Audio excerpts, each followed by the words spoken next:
இருந்த இடத்துக்கு முருகனை கூப்பிடுனார். நீ இருக்கிற இடத்துக்கு கூப்பிட அவர் வருவாராட்னார். வருவார், நிச்சயமாக வருவார், சத்தியமாக வருவார்.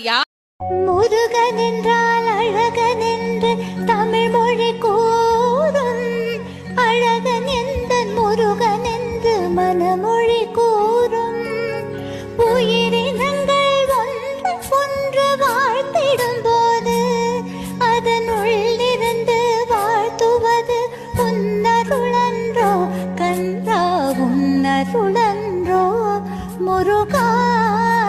சொல்ல சொல்ல இனிக்குதடா முருகா, உள்ளமெல்லாம் உன் பெயரை சொல்ல சொல்ல இனிக்குதடா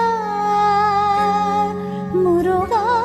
தென்பழனி மலை மேலே தண்டபாணி கோலத்திலே கண்குளிர கண்டு விட்டால் போதுமே என்றும் கருத்தில் உந்தன் அருள் வடிவம் தோன்றுமே. உள்ளத்திலே நீ இருக்க, உன்னை நம்பி நான் இருக்க, வெள்ளிமலையான் மகனே வேலையா, என் வாழ்வு வளம் கா